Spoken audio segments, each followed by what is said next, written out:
Hi everyone. Tonight we are going to make rotini and a fresh tomato sauce. It's a work night meal. It's really fast to make. The sauce is the best. You're just going to use your little cherry tomatoes that you can get at the store. I've already rinsed these off. Some garlic, onion, Parmesan cheese, some Italian seasoning, olive oil. Super simple, super fast, super good. So we're going to start by slicing each and every one of these tomatoes in half. So this is the longest part of the prep. I find it relaxing. You may find it annoying, but it pays off in the end. Now I have really little cherry tomatoes here. It's what I could get right now. But you can use any small tomato. The Campari, I believe it is. They're pretty good. They're a little bit bigger. It works best if you have a really sharp knife. This recipe I learned from a video, or actually the basis of it is from Giada De Laurentiis. Great video. I believe she uses penne.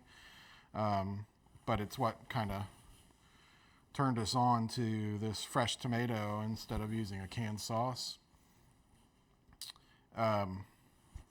Even when we do use tomatoes out of a can, which are good, which are fine, if you get, good San Marzanos.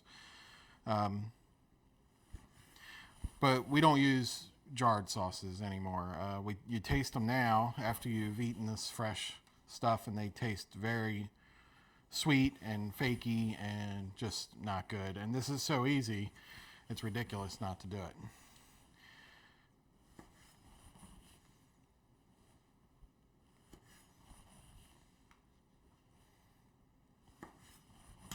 So we have our tomatoes cut. It wasn't that bad. Took a minute. One thing that's great about this recipe is these tomatoes, these little cherries. It's the kind of thing where at the beginning of the spring, you pick up that tomato plant from Lowe's or the garden store, and none of your tomatoes make it except for that one crazy cherry tomato plant, and you end up with a million cherry tomatoes. Well, that would be a jackpot if you're using this recipe. So I definitely recommend picking up a cherry tomato. All right, so the next is we're going to get our frying pan going here. You can see I already have the water on high because it takes forever to boil. I'm going to boil 2 pounds of rotini. We're not going to use it all. We set aside, we're going to mix some into the sauce when it's done, but we set aside some of the uncooked, unseasoned pasta, and we'll use it throughout the week in other dishes to do meal prep, lunches, things like that. So don't think we're eating 2 pounds of pasta tonight, or that these 2 little things of tomatoes is going to work for that. But I do have a ton of water going back there, so it's going to take a few minutes. So right now, we're going to get our frying pan portion of this ready. We will go, I have half an onion here from some other recipe I made. It was sitting in the fridge. That's really all you need, half an onion, maybe a small onion. For this recipe, I like to slice it really thin, so do your best to just kind of shave it.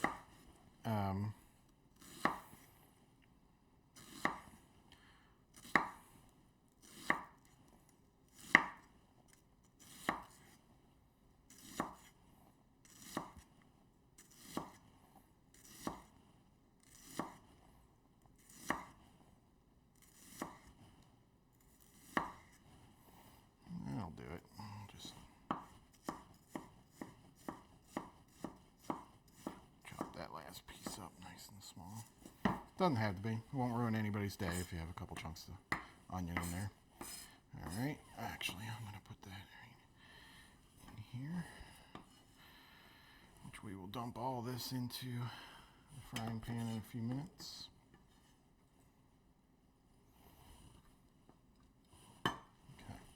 Okay. Next is garlic. Depending on the size of your cloves, depending on your love of garlic, I'm going to use, these are kind of, well, these are pretty good size. I'm going to use 4 cloves. Sometimes I'll do 5. I'm kind of in the more garlic is more better camp, so, you know, suit your tastes. You know what, I'm going to go for 5. Whatever. It'll be good. All right, so we're going to crush this to use the easy way to get the skin off. So I'm going to crush it with my knife. You can usually just pop the skin right off at that point. Makes life easy. So, you know, I hope that some of you, if you want my recommendation, and you're bored and maybe you're stuck at home for some reason, if you want to watch a great cooking channel, I recommend, my favorite right now is Bon Appetit Test Kitchen. Just great chefs, great recipes, lots of fun. They have very interesting segments. A lot of them are unique stuff. But there's this dude on there, Brad Leone, and he has this little garlic spiel. So when you crush garlic and you break the cell walls, that's what gives you that garlicky flavor. It creates it begins the generation of a new substance called allicin. So crushing your garlic's really good. So we've got it crushed now, but I want it, nobody wants a giant piece of garlic in their mouth. So I'm going to really crush it. Now, I have stopped using a garlic press and started using this kind of garlic rocker. Whoops. It's from Joseph & Joseph.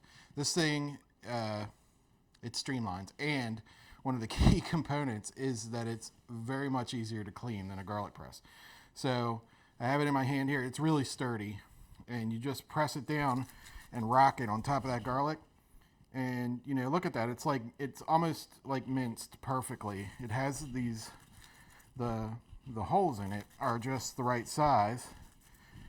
And it collects the garlic in this little bowl right here on top that we are going to be able to just run a spoon across that and flick it right into the pan. And it's keeping all my garlic together here. I don't have to scrape it up.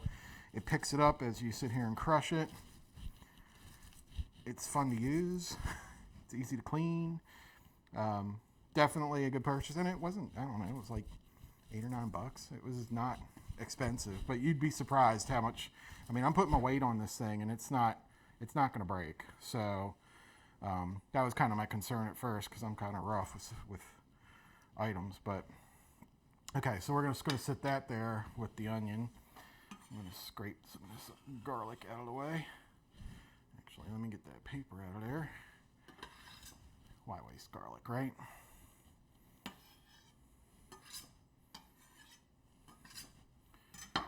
All right, I got garlic hands. Okay, so the one other thing that I want to have ready when I get this skillet hot, actually, while we're talking, let's get this up to medium, maybe just above medium. I don't know. You know your oven better than I do. But let's get everything heating up. So once I'm done talking, we can dump stuff right in. Olive oil, I make sure I use a lot. I'm going to make sure the bottom of the pan has a good coating here. And we want to get that up to just start rippling, you know, not smoking or anything, but I want it hot when this stuff hits it. So the other item that I want with this, so I have my onion and my garlic ready now. The other thing I want ready now, I like throwing my pepper into the oil, okay, because that really releases the flavor. All right, so some of you who have been around me know my thing about pepper. You have to grind it fresh. So I have a grinder here that I dedicate solely to pepper. I'm just going to throw a little bit in there. Get ready for the noise. Maybe.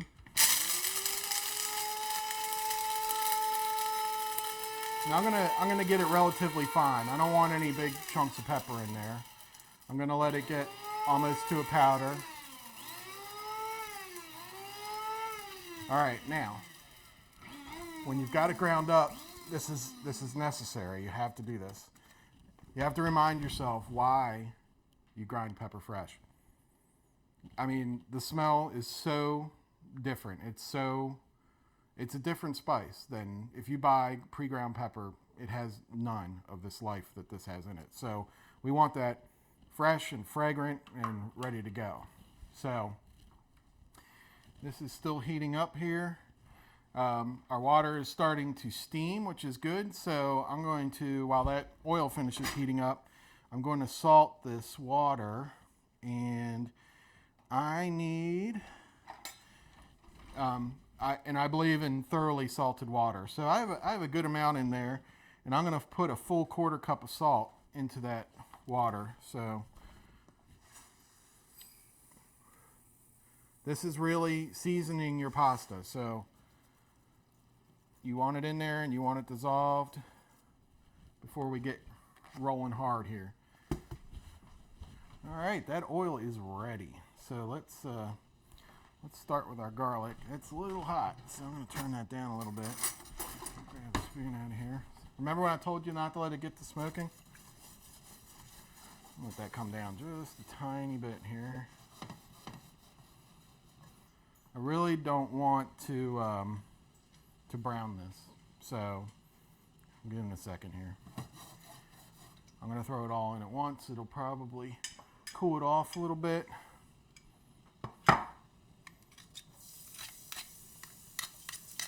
Here goes our garlic.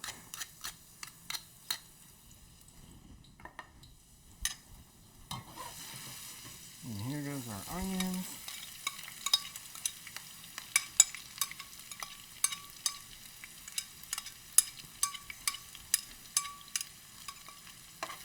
Alright, everything's in there. This is when the house starts smelling crazy good. So I've got that on low-ish. Alright, and we just want these to soften up. I want them soft, but I don't want them brown. Since we cut the onions so thin, it's going to be easy peasy to get these soft. They're already halfway there. The water for the pasta is coming along really well. So what you're waiting for is you want these soft, but know that as soon as you throw all those tomatoes in there, this is going to cool way off, and your tomatoes and your garlic are going to be in the form that they will be in the sauce. So I like them really super soft. I'm going to come over here and get some of my pepper. I'm going to use a 1/2 teaspoon. It's right here. We're going to drop that right into that nice hot oil. I'm going to give it another little dash to taste. Set that aside. Let that all mingle.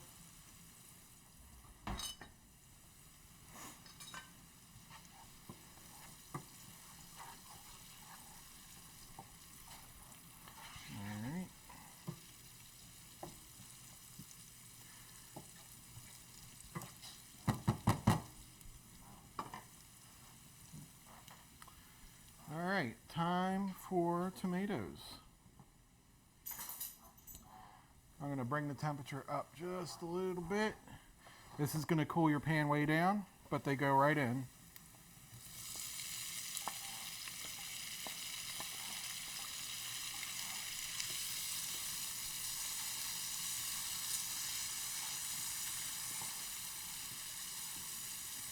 Ah, beauty, beauty.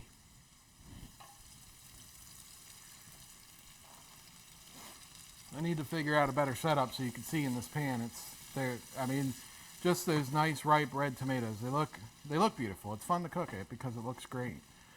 Now, as far as for seasoning, now we're going to let this cook and cook and cook. It's going to be probably about 5 or 10 minutes in the pan here. So I'm going to wait for some water to get in there before I do the last one. But first one, so your Italian seasonings, perfect pinch. You know, I'm not big. I make a lot of my own spice mixes, but this one's a winner. I'll buy this off the shelf every day. I just tap some in there. I don't know. Sorry, I'm not measuring. I said I'd do that, but I'm not. Like I said, to taste. Oh, look at that. Water's starting to boil. I'm going to let that get to a rolling boil and then dump all that pasta in there and let that get going. But you really want to get this to where they kind of squish. Now you can leave, I kind of pick and choose. Some of the tomatoes I will smash to get the liquids out of them. Some I'll leave whole for that, you know, just for the texture of the sauce itself.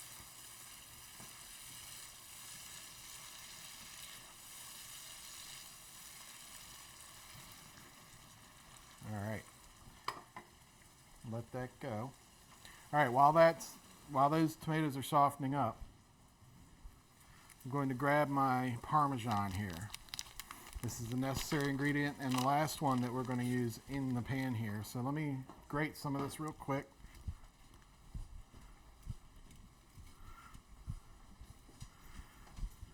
Not too much, maybe a quarter to a half cup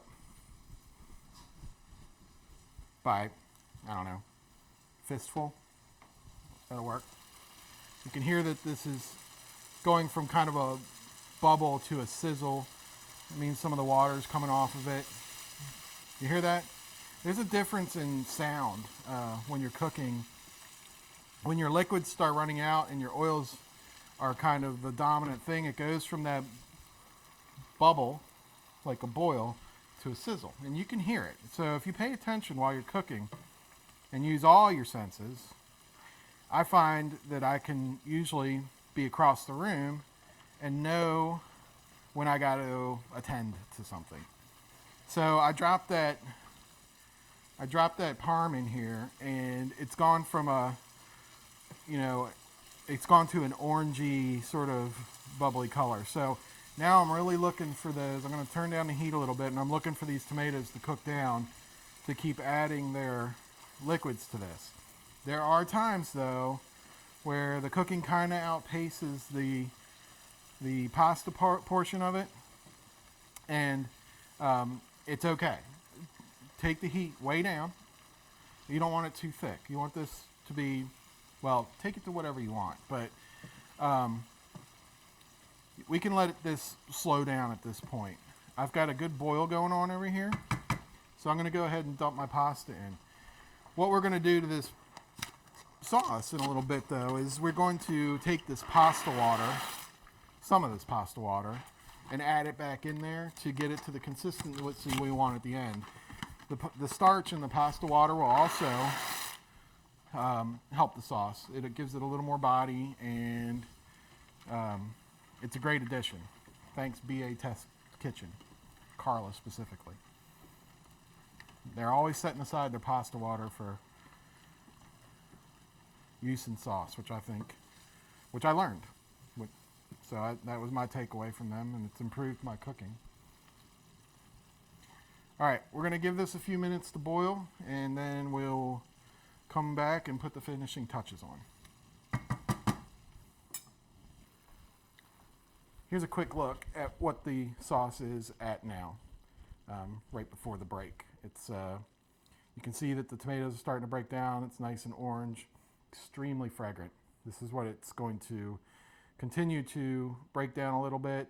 We're going to smush some of them tomatoes, but we're going to let it sit here on low for a while and keep going. Okay, we're back. I've shredded a little extra Parmesan in the meantime. The pasta's ready. The sauce is back on a low. I'm going to go ahead and snatch up some of that pasta water now. About a half cup, and pour it in there. Maybe a little more, maybe about a cup. I'm gonna let that, because that's cooked down quite a bit, and I'll show you in a second. Got a piece of pasta in there. Little early bird here. Put that back in there. So, so here's where we're at. Looking good. I have that on low. I'm going to grab this and drain it.